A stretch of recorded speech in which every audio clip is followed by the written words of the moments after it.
नाजरीन, ब्रेक के बाद हम फिर से हाजिर हैं। पेश है TTV का ख़ास प्रोग्राम सिलसिला मुलाकातों का। आज हमारे साथ मौजूद हैं जनाब मोहम्मद अमजद साहब, जो अपेक्स इंटरनेशनल स्कूल के डायरेक्टर हैं। जी अस्सलाम वालेकुम। वालेकुम अस्सलाम। हमारी गुफ्तगू हो रही थी अमजद साहब के जो इंफ्रास्ट्रक्चर है स्कूल का। यकीनन ये बहुत महंगा काम है। तो एक तरफ हमारी जो जिम्मेदारी है कि जो मुस्लिम कम्युनिटी है वो ज़्यादा फ़ीस देने के दे नहीं पाते हैं, ऐसा कहा जाता है। दूसरी तरफ स्कूल का मैयार बरकरार रखना है, बहुत ज़्यादा इंफ्रास्ट्रक्चर अगर हमको मैयार का इंफ्रास्ट्रक्चर लगाना है तो बहुत ज़्यादा इन्वेस्टमेंट भी लगेगा। इन दोनों के बीच आपने किस तरह से बैलेंस किया, क्या किया इसके लिए, किस तरह की कुर्बानियाँ आपको देनी पड़ी? मुस्लिम कम्युनिटी में ज़्यादा फीस देना, आप जो बोले बिल्कुल 100% सही बात है। इसके साथ एक ख़ास चीज़ यह है कि 2017 से लेके आज तक एपेक्स इंटरनेशनल स्कूल अपनी फ़ीस इंक्रीज नहीं कर पाया जी, क्योंकि हम 17 में स्टार्ट करे, 17, 18, 19 चला, उसके बाद लॉकडाउन था, फिर अब ये ईयर तो काफ़ी फाइनेंशियल तकलीफ़ों में था। तो हम 2017 में जो हमारा फ़ीस स्ट्रक्चर था आज भी वही है। शायद इस साल उसमें कुछ अपडेट्स होंगे। बहुत मुश्किल काम है फाइनेंशियल मैनेजमेंट करना किसी भी स्कूल के लिए, और सबसे ज़्यादा चैलेंजिंग सब्जेक्ट यही होता है कि फाइनेंशियल डिपार्टमेंट को मैनेज करना, क्योंकि टीचर्स जो काम करते हैं वो उनकी कुछ एक्सपेक्टेशंस होती है, उनकी नीड्स होती है। जो सुबह 8 बजे उठ के आके शाम 5 बजे तक स्कूल में रहते हैं, तो उनको ऑन टाइम सैलरी ना मिले तो काफ़ी मसले होंगे। और बिल्डिंग का रेंट है, इलेक्ट्रिसिटी डिपार्टमेंट है, और बहुत सारे खर्चे हैं। तो फाइनेंशियल डिपार्टमेंट को मैनेज करना सबसे बड़ा मुश्किल काम है किसी भी इदारे के लिए जो रेंटेड बिल्डिंग में चल रहा हो। जी जी। तो नहीं, तो एक तो ये है कि भाई फीस उतनी नहीं मिल पा रही है, दूसरी तरफ पैसे आपको इन्वेस्ट करने पड़ रहे हैं। तो क्या तरीक़ेकार है इसमें, या आपके लिए किस तरह के मसाइल हैं अगर देखा जाए तो? फाइनेंशियल डिपार्टमेंट में इतने ज़्यादा मसले हैं, मैं अगर आपको एक्सप्लेन करना स्टार्ट कर दूँ तो फिर शो शायद उसका टाइम कम पड़ जाएगा।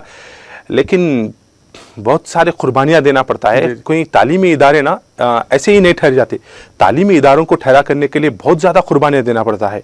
मैं बहुत ज़्यादा मशकूर हूँ हमारे ख़ास दोस्तों का, और जिन्होंने मैं यही जानना चाह रहा था कि कुछ लोग जिस तरह से मदद करते हैं। जी बिल्कुल। जी जी। मेरे कुछ खास करीबी दोस्त थे जो लॉकडाउन में मेरा सहारा बने और बिल्कुल आकर मेरी हिम्मत अफजाई करे कि आप स्कूल को धक्का लगने नहीं देना, आप क्या होना हमारे से ले लीजिए, लेकिन स्कूल को आप कोई परेशानी होने ना दे। तो 18 मंथ जब लॉकडाउन था, हम टीचर्स को मिनिमम सैलरी देते रहे, बिल्डिंग का रेंट पे करते रहे, इलेक्ट्रिसिटी बिल पे करते रहे, नॉन टीचिंग स्टाफ को सैलरीज देते रहे, और उसी साथ बिल्डिंग को ना इंफ्रास्ट्रक्चर को भी मेंटेन करते रहे। और आफ्टर लॉकडाउन जो उसमें खास चीज़ें तब्दील करना चाहिए था, तब्दील करते रहे। लेकिन ये लॉकडाउन को मैनेज करने में बहुत ज़्यादा मेहनतें लगी, बहुत कुर्बानी लगी। इसमें सबसे बड़ा क्रेडिट है हमारी प्रिंसिपल मैम का, जो मेरी वाइफ हैं, जो आलिमा है, जामियातुल बनात से मौलाना अब्दुल अलीम इस्लाही साहब की शागिर्द है। तो वो लॉकडाउन में अपनी पूरी ज्वेलरी बेच दिए।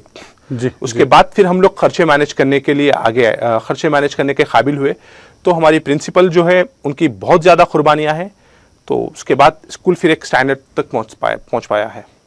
आपकी बात से एक बहुत अच्छी बात सामने आई है कि सोसाइटी में आज भी ऐसे लोग मौजूद हैं जो अच्छे और मेयारी स्कूल कायम करने में अपनी इमदाद या जिस तरह से भी सपोर्ट हो वो करने के लिए तैयार हैं। जी अल्हम्दुलिल्लाह वाक़ई हैं। और ऐसे ही लोगों की वजह से ना आज एक मुस्लिम कम्युनिटी अब एजुकेशन की तरफ जा रही है। अब नए नए स्कूल्स खुल रहे हैं मुस्लिम मोहल्लों में। आप देखिए, एक आध स्कूल तो आपको शायद नज़र आ जाएंगे। आप ये वक्त के साथ और बढ़ते जाएंगे इंशाल्लाह।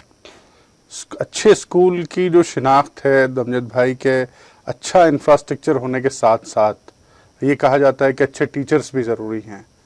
तो आप सिलेक्शन में, स्कूल टीचर्स के सिलेक्शन में किस तरह के चीज़ें आप अपनाते हैं, क्या तरीक़ेकार आपने अपना रखा है ताकि अच्छे टीचर्स बने रहें आपके साथ और उनका अच्छे ही टीचरों का सिलेक्शन हो?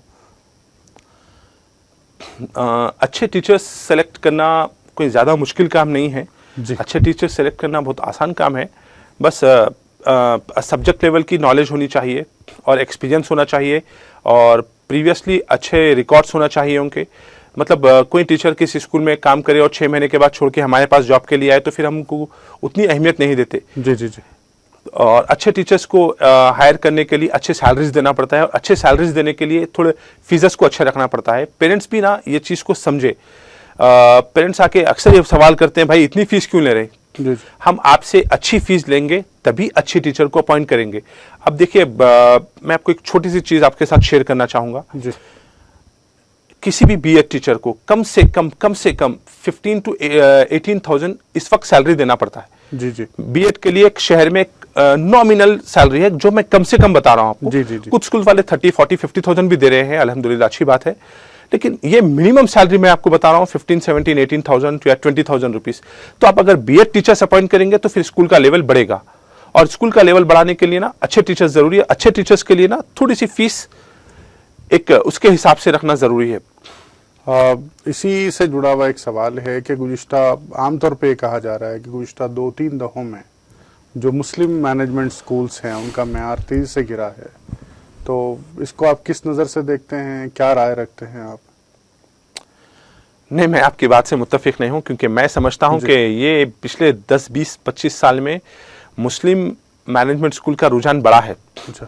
जो लोग स्कूल्स में काम हमारे बचपन की बात नहीं कर रहा हूँ, मेयार की बात कर रहा हूँ। जी जी जी, मेयार भी बड़ा है, क्वालिटी है जो। जी जी। नहीं, मेयार भी बड़ा है। आज हमारे बचपन में शहर में कोई मुस्लिम मैनेजमेंट कारपोरेट स्कूल्स नहीं थे, आज है।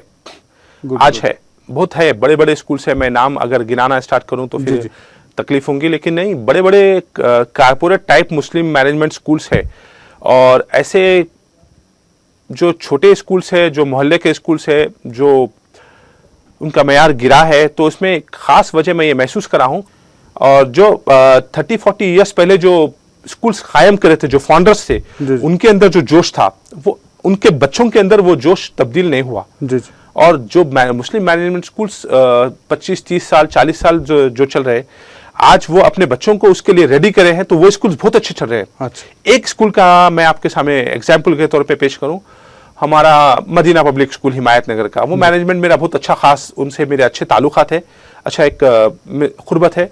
तो मैं उनको देखता हूं कि उनके आरिफुद्दीन साहब, के एम आरिफुद्दीन साहब जो उसके फाउंडर थे, वो उनका रिसेंटली इंतकाल हुआ।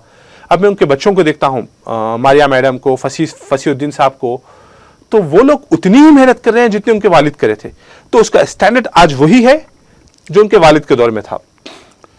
अच्छा, एक और बात इन दिनों कही जा रही है बहुत ज़्यादा कि स्कूल के दौरान ही बच्चों को हुनरमंदी सिखाई जाए ताकि वो आगे चल के रोज़गार के मौके आसानी से उनको मुहैया हो। इस मामले में आपकी क्या राय, और क्या आपका स्कूल कर रहा है इस मामले? होना चाहिए, बिल्कुल सही बात है। जी जी जी। स्कूल मैनेजमेंट की जिम्मेदारी है कि वो सिर्फ ना maths, science, Telugu, Hindi, English ना पढ़ाएं, उसके साथ बच्चों को ना एक्स्ट्रा करिकुलर एक्टिविटी दें, नए नए चीज़ें सिखाएं, नई नई चीज़ें बताएं। माँ बाप अपने बच्चों के साथ घर में क्या करते हैं वो उनका इंडिविजुअल सब्जेक्ट है वो, लेकिन ना स्कूल की जिम्मेदारी है। जब बच्चा 7 आवर्स 8 आवर्स आपके साथ रह रहा है, हफ्ते में 6 दिन 7 दिन आपके साथ रह रहा है, महीने में 20 दिन आपके साथ रह रहा है, साल के 10-11 महीने आपके साथ गुजार रहा है, तो आप उसको ना सिर्फ टेक्स्ट बुकों के बाहर की दुनिया भी उसको दिखाएं, एक्स्ट्रा करिकुलर एक्टिविटी उसको करवाएं। हमारे पास कराटे कोचिंग क्लासेस होते हैं। हमने एक आंध्र प्रदेश के एक double black belt karate coach को हमने अपॉइंट किया है। कराटे कोचिंग होती है, कंप्यूटर क्लासेस होते हैं, लैंग्वेजेस होते हैं, कर्सिव राइटिंग के ऊपर हम लोग करते हैं, और कलरिंग कंपटीशन होती है, और बहुत सारे मुख्तलिफ प्रोग्राम्स हम लोग करते हैं। तो ये होना चाहिए बिल्कुल, क्योंकि बचपन में आप जितना सीखेंगे ना, बाद में शायद उतना वक्त आपको एक्स्ट्रा करिकुलर एक्टिविटियों के सीखने के लिए नहीं मिलेगा। तो स्कूल एक अच्छा प्लेटफॉर्म है मजीद चीज़ें सीखने के लिए। अच्छा, अगर मैं मुस्लिम मैनेजमेंट स्कूल्स के मसाइल की बात करूं तो किस तरह के मसाइल, आप चूँकि लोगों से मिलते जुलते भी होंगे, तो किस तरह के मसाइल हैं और उनकी अहमियत क्या है आज? मसाइल में सबसे बड़ा एक मसला ये है कि फाइनेंशियल मैनेजमेंट ही सबसे बड़ा मसला है। अच्छा जी। सबसे बड़ा मसला है। लोग ये नहीं चाह रहे हैं कि जो इन्वेस्टर्स है, जो शहर के करोड़पति अरबपति लोग हैं, वो उनका नजरिया ये हो गया है कि मैं आप 1 करोड़ रुपए इन्वेस्ट करूं तो मेरे को ना फर्स्ट एफर्ट में कितना प्रॉफिट आएगा जी। तो शादी खाना स्टार्ट कर ले तो वेरी नेक्स्ट डे से आपको प्रॉफिट स्टार्ट हो जाएगा। कहीं बड़े इसमें इन्वेस्ट कर दें, कोई शेयर मार्केट में इन्वेस्ट कर दें तो शायद नेक्स्ट डे से प्रॉफिट आ जाएगा। स्कूल में नेक्स्ट डे से प्रॉफिट नहीं आता है। हम लोग 5 साल से स्ट्रगल कर रहे हैं, आज भी कोई प्रॉफिट नहीं है, लेकिन काम कर रहे हैं। तो मुसलमान लोग स्कूल की तरफ नए आने की अहम वजह यह है कि इसमें वेरी इमीडिएट प्रॉफिट नहीं मिलता आपको। लॉन्ग टाइम मेहनत करने के बाद फिर एक फल लगता है जो बहुत मजेदार होता है। अच्छा, अगर मैं इसी से जुड़ा एक सवाल है कि ये भी कहा जाता है कि मुस्लिम स्टूडेंट्स का ड्रॉप आउट रेशियो ज़्यादा है, तो इसकी क्या वजह है और इसको रोकने के लिए किस तरह के इक़दाम किए जा रहे हैं? मुस्लिम ड्रॉप आउट रेशियो बहुत ज़्यादा था और है जी। तो इसकी वजूहात के लिए तो शहर के बड़े बड़े स्कॉलर्स पे बात कर चुके हैं जी। और मैं इसके बारे में कुछ ज़्यादा नहीं बोल सकता हूं, लेकिन नहीं, ड्रॉप आउट रेशियो है गुर्बत जी, और ड्रॉप आउट रेशियो है ना वालिद साहब के ख़राब आदतें, अच्छा, और ड्रॉप आउट रेशियो की वजह है तालीम की अहमियत को बराबर तरीके से नहीं समझना। बहुत सारे वजूहात है। एक साहब मेरे पास चंद दिन पहले आए, उनके 3 या 4 बच्चे हैं, तो उन्होंने मेरे को बोले अमजद साहब मैं इतने बच्चों की फीस पे नहीं कर सकता, आप मेरे को 2 बच्चों की फीस पे करता हूँ, 2 को आप फ्री में पढ़ाओ। बोला हम लोग इतना ज़्यादा नहीं कर सकते, लेकिन जो डिस्काउंट होता, जो कंसेशन होता फीस में, मैं आपको बराबर करूंगा। जी जी। तो उन्होंने फिर मेरे को इन्फॉर्म करे बगैर स्कूल से निकाल के किसी एक कम फीस वाले स्कूल में डाल दिए। तो बाद में मैं उनसे मिला, फिर उनके बारे में थोड़ी मालूमात करा, तो मुझे शॉकिंगली पता चला कि वो भाई साहब सिगरेट के आदी है। वो कम से कम 2 डब्बी सिगरेट पीते हैं रोज। एक सिगरेट उनका 20 रुपए का है, तो 400 रुपए के सिगरेट तो वो ऐसे ही पी रहे हैं। लेकिन बच्चों की फीस के बारे में ना जब सवाल आता तो उनको पैसे बहुत ज्यादा दिख रहे हैं। तो अब वो साहब क्या करेंगे, गारंटी के साथ ये कह सकते हैं कि मैक्सिमम करा लें तो 10 करा लें, उसके बाद अपने बच्चों को फिर काम पे लगा देंगे। एक तो सिगरेट की वजह से उनकी सेहत पे असर पड़ रहा है, वो ज्यादा जल्दी ज़ईफ हो जाएंगे, तो वो जितने जल्दी ज़ईफ होंगे उनके बच्चे उतने ज्यादा जल्दी काम पे लग जाएंगे। तो लोग अपनी सेहत का भी ख्याल रखें, ऐसे चीजों में पैसे ना डालें, इसके बजाय अपने बच्चों की स्टडीज पे पैसे डालें। रोज 400 रुपए यानी महीने 12,000 रुपए अगर आप इन्वेस्ट करें तो आपके बच्चे शहर के सबसे अच्छे स्कूल में पढ़ सकते हैं, यकीन मानिए। तो इस तरह के मामलों में शऊर बेदार करने के लिए क्या कुछ किया जा रहा है? तो क्या किया जा रहा है? क्या किया जा रहा है मैं उसके बारे में नहीं बोल सकता हूं, लेकिन क्या जाना चाहिए मस्जिदों के प्लेटफॉर्म से। ये खतीब साहिबान की जिम्मेदारी है, ये हमारे उलमा इकराम की जिम्मेदारी है कि लोग जुमों में और खुतबों में इसके बारे में बयान करें, इसके बारे में लोगों को समझाएं। ये एक ऐसा सब्जेक्ट है सलीम साहब, अगर आप एक बार समझा दें तो कोई दिल पे असर नहीं लगता। ये मुसलसिल करने वाला काम है कौम के लिए। ये एक ऐसा काम है जो कभी रुकना नहीं चाहिए। साल के 365 दिन इस पे काम होते रहना चाहिए, और इसमें सबसे बड़ा रोल अगर कोई अदा कर सकता है तो मस्जिद की इंतजामी कमेटियां, खतीब साहिबान और मेंबर से ये काम हो सकता है। इसके अलावा और कोई इसके लिए बड़ा प्लेटफॉर्म मैं नहीं समझता कि शायद होगा। और स्कूली तालीम के बाद जो उनका फ्यूचर है बच्चों का, इंटर और उसके बाद की जो ज़िंदगी है, तो आजकल हम देख रहे हैं कि बच्चों को 7th class, 8th class, 9th class में ही बच्चे जो है मैं ये बनना चाहता हूँ, मैं ये बनना चाहता हूँ, इस तरह की चीज़ें उनके दिमाग में हैं। तो जो बुनियाद है वो स्कूल में पढ़ रही है इन दिनों। पहले ऐसा नहीं होता था, 10th तक वो सोचते ही नहीं थे, बस पढ़ना है 10th में, ऐसा कहा जाता था। लेकिन आज ये बुनियादी चीज़ें हम स्कूल में देख रहे हैं। तो आपको क्या लगता है कि क्या हम किस तरफ आगे बढ़ रहे हैं? और अब खुद स्कूल में हैं, तो क्या देख रहे हैं, किस तरह का रुझान अब बच्चों में देख रहे हैं, उनके पेरेंट्स में और टीचर्स में किस तरह का रुझान है? ये मुख्तलिफ ज़ुमरों में बटा हुआ है। शहर में अलग इसकी सिचुएशन है, देहातों में अलग सिचुएशन है, गरीबों के पास अलग सिचुएशन है, अमीरों के पास अलग सिचुएशन है। ये अपनी कैपेसिटी के हिसाब से और अपनी जो मौजूदा अपने पास असबाब है उसके हिसाब से बच्चों के ड्रीम्स तैयार होते हैं। और अक्सर ना बहुत सारे बच्चों के ड्रीम्स होते हैं कि बड़े होने के बाद ना कोई अच्छा काम करेंगे, ज़्यादा पढ़ेंगे, डॉक्टर बनेंगे, इंजीनियर बनेंगे, लॉयर बनेंगे। लेकिन वो ख्वाब ना, जैसे मैं अभी जस्ट बताया था, वालिद साहब की एक गलती बच्चे के ख्वाबों को चुकनाचूर कर देती है। जब बच्चा ख्वाब देखता है, अगर आप किसी 4th, 5th, 7th स्टैंडर्ड के बच्चे से पूछे कि बेटा बड़ा होकर क्या बनेगा, तो बच्चा बोला कि लॉयर बनना चाह रहा हूं मैं। तो अब ये वालिदीन की जिम्मेदारी होती है कि उसके ख्वाब को पूरा करने के लिए अपने आप को वक्फ करें, और जब तक माँ बाप कुर्बानी नहीं देंगे वो बच्चे के ख्वाब कभी पूरे नहीं होंगे, यकीनन। स्कूल इंतजामिया या स्कूल के जो टीचर्स हैं वो किस तरह इस तरह रोल निभा सकते हैं? स्कूल इंतजामिया, स्कूल टीचर्स इसमें जितना रोल निभा सकते हैं वो स्कूलिंग आवर्स के अंदर का ही है। जी। स्कूलिंग आवर्स के बाहर की दुनिया जो है ना, वो माँ बाप की जिम्मेदारी है कि बच्चों के ड्रीम्स के साथ ठहरे रहें। और इसमें एक सबसे अहम सवाल है, आप क्या कर सकते हैं, जो आप में से पूछे तो इसमें सबसे बड़ा हथियार मुसलमानों के पास है और शायद किसी और के पास नहीं होगा, वो है हमारी ज़कात। जी जी। कहाँ जा रही है हमारी ज़कात? हमारी ज़कात का 99% पैसा हमारी नौजवान बच्चों की तालीम तरबियत के लिए खर्चा होना चाहिए। जी जी जी। मैं आपको एक खास चीज बताना चाहूंगा एपेक्स के बारे में। एपेक्स अपना खुद का ऑर्फन फंड चलाता है जी। एपेक्स ऑर्फन फंड ये काम करता है कि हमारे पास जो बच्चे हैं जी। उनसे हम लोग फीस नहीं लेते या बिल्कुल मुख्तसर फीस लेते हैं और बुक्स, यूनिफॉर्म वगैरह हम अपने पास के ऑर्फन्स को फ्री में प्रोवाइड करते हैं। जी।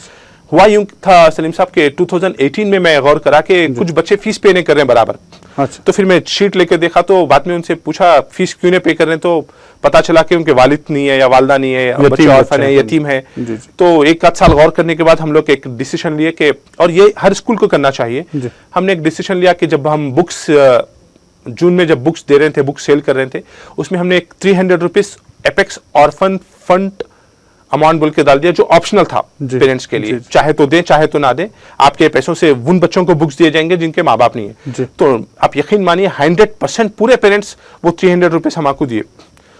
तो उसमें थोड़े मेरे दोस्त भी उसमें शेयर करें तो लास्ट 2019 में 1,70,000 रुपए हमारे पास जमा हो गए थे हमारे ऑर्फन फंड में। वो 1,70,000 रुपए हम 17 बच्चों में डिवाइड करे हैं, सब बच्चों को बुक्स, यूनिफॉर्म और बाकी के उनके फीसेस में डालकर उसमें मैनेज कर दिए थे। तो लॉकडाउन के बाद से हमारा ऑर्फन फंड बंद था, इस ईयर हम उसको फिर से स्टार्ट करेंगे। तो एपेक्स इंटरनेशनल स्कूल की एक खुसूसियत है कि हम ऑर्फन बच्चों के साथ ठहरे हैं। बहुत खूब साहब, बहुत अच्छा आपने काम किया है और इन फ्यूचर कुछ और शाखें आप इसकी खोलने का इरादा रखते हैं तो डेफिनेटली जरूर इंशाल्लाह। हम नामपल्ली आगापुरे में ब्रांच स्टार्ट करने के लिए बहुत कोशिश कर रहे थे, लेकिन क्योंकि 1.5 साल 2 साल से लॉकडाउन था उस वजह से हम नहीं कुछ आगे नहीं कर पाए। लेकिन 1-2 साल में हम नामपल्ली या आगापुरे या मंगलहाट में हम अपने ब्रांच के लिए काम करेंगे और इंशाल्लाह करीब एपेक्स का एक और ब्रांच आप देखेंगे। बहुत बहुत शुक्रिया अमजद साहब, आपने बहुत ही मुफीद मालूमात फराहम की। नाजरीन, अब इस प्रोग्राम के अख्तिताम का वक्त हो चला है। इंशाअल्लाह हम अगली बार एक और शख्सियत के साथ आपके रूबरू हाजिर होंगे। देखते रहिएगा TTV। खुदा हाफिज।